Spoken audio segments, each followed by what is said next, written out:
A paz, Senhor, amados ouvintes da Palavra de Deus, eu quero mais uma vez meditar convosco nas Santas Escrituras, aqui em Apocalipse, no capítulo 3, versículo 1, diz assim: Ao anjo da igreja em Sardes, escreve: Assim diz aquele que tem os 7 Espíritos de Deus e as 7 estrelas. Conheço tuas obras, tem nomes de que vives e estás morto. Sê vigilante, consolida o resto que estava para morrer, porque não tenho achado tuas obras íntegras na presença de meu Deus. Portanto, lembra-te do que tens recebido e ouvido. Obedece e arrepende-te, porquanto se não vigiares, virei como ladrão, e não saberás de modo algum a que hora virei contra ti. Contudo, tens em Sardes poucos que não contaminaram suas vestes e andarão comigo vestidos de branco, pois são dignos. O vencedor será igualmente vestido de branco. Jamais apagarei o seu nome do livro da vida, porém confessarei o seu nome diante de meu Pai e diante de seus anjos. Aquele que tem ouvidos, ouça o que o Espírito diz às igrejas. Essa é uma carta que está destinada à 5ª igreja da Ásia Menor, chamada Sardes, que havia sido no passado a capital da Lídia. Então ela fica ali na Turquia, e Sardes tinha uma reputação. Sardes era de fato uma cidade que tinha depósito de ouro, que era a rota do comércio desenvolvido na época.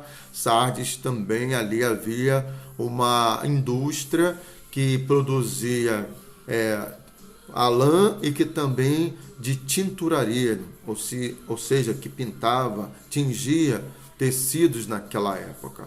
Então Sardes, Jesus, ele sempre vai trazer ali uma palavra, né, comparando ali com aquela realidade, para que, então, quando ele vem com essa mensagem, ele traz a realidade de Sardes para trazer também a sua igreja, para falar com a sua igreja de forma que eles pudessem compreender. Então, porque a igreja do Senhor ali em Sardes, ela estava como aquela cidade, vivendo de glórias passadas, confiando na sua reputação passada. É por isso que quando a carta se inicia, então diz assim: ao anjo da igreja em Sardes escreve: assim diz aquele que tem os 7 Espíritos de Deus.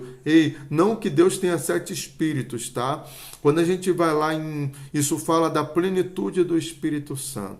Quando vamos em Isaías capítulo 11, versículo 1, vai falar de 1 adiante, vai falar sobre a plenitude do Espírito. São 7, e porque fala da perfeição. O Espírito de Deus, ele está na igreja do Senhor em todas as eras, e o Espírito Santo do Senhor está em todos os lugares. 7 fala de plenitude, terminalidade, de perfeição de Deus. A gente vai ver também que ele vai dizer que além dos 7 Espíritos, ele tem 7 estrelas. Quando a gente vai aqui em Apocalipse 1:20, vai dizer assim, quanto ao mistério das 7 estrelas que viste em minha mão direita e os 7 candelabros de ouro. 7 estrelas são os anjos das 7 igrejas, e os 7 candelabros são as 7 igrejas. Não se trata aqui de anjo da guarda, está tratando aqui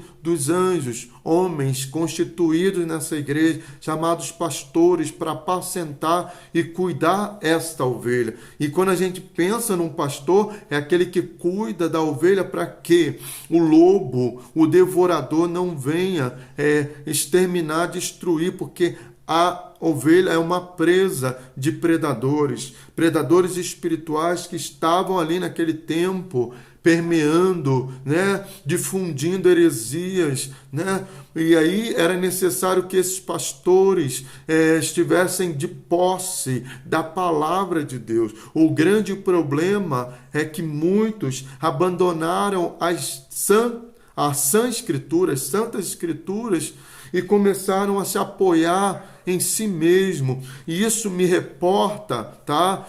Os fariseus que começaram bem e depois terminaram mal. Os fariseus começaram naquele período que chamamos de pós-exílico, quando o povo de Deus voltou ali do exílio de 70 anos lá na Babilônia. Então, depois que passou o Império Medo-Persa, que foram muito bons, generosos com o povo de Deus, surgiu o Império Grego. E esse império, mesmo não tendo uma duração muito grande, mas ele teve um poder e uma influência muito grande que até os dias de hoje, e quiseram disseminar ali no meio do povo de Deus, dos judeus, que tinham as suas leis, tá, estabelecidas, que não misturavam, por causa das misturas é que eles tinham sofrido tudo aquilo, mas quando eles voltaram com a mentalidade de realmente não contaminar a sua fé, os seus rituais, né, a sua adoração a Deus. Então surge ali os Hassidins, que eram aqueles que lutavam e que estavam ali para orientar o povo,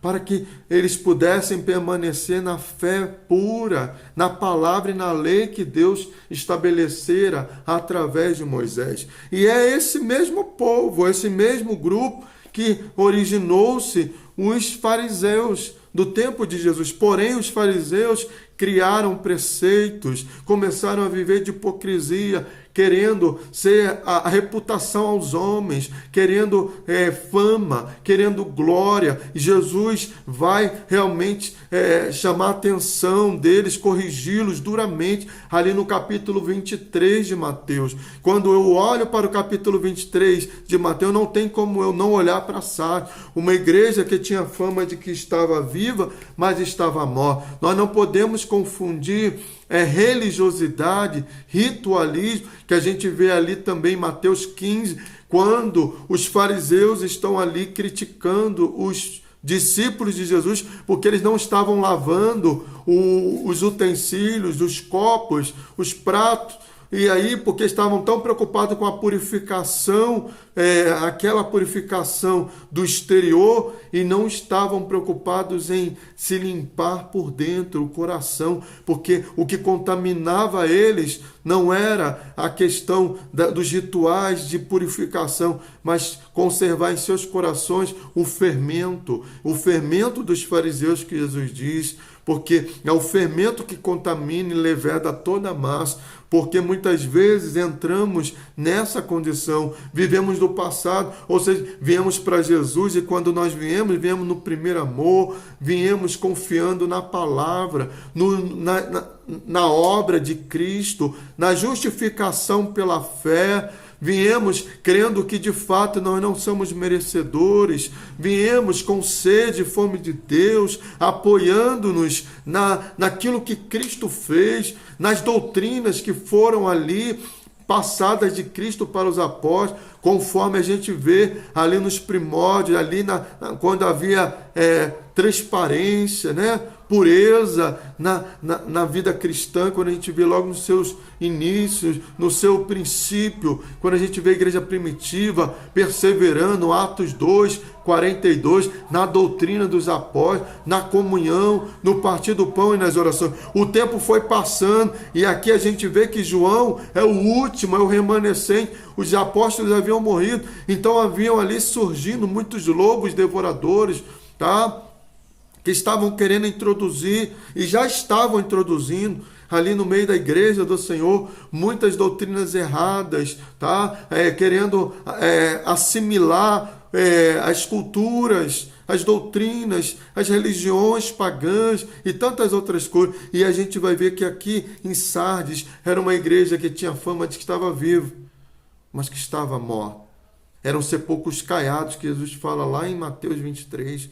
Então nós, Igreja do Senhor, eu vou continuar essa mensagem ainda, mas nós precisamos olhar para nós mesmos e ver no que nos tornamos. Se estamos apenas vivendo de glória passada, será que o fogo do altar se queimou e a única coisa que tem é cinza, apenas lembrança, tá? Apenas memórias de um tempo que nós vivemos de fervor, porque euforia não é fervor, rituais não é espiritualidade. Tá? Então é isso que nós estaremos meditando, que nós não podemos viver de aparência. Jesus chamou eles de hipócrita, ser pouco caiado. Nós precisamos viver da essência do Evangelho, que está aqui e que nós precisamos, como estava ali, bem-aventurado o que lê, bem-aventurados que ouvem, bem-aventurado os que guardam as profecias que estão escritas, porque o tempo é breve. Fiquem com Deus. A paz, Senhor Jesus.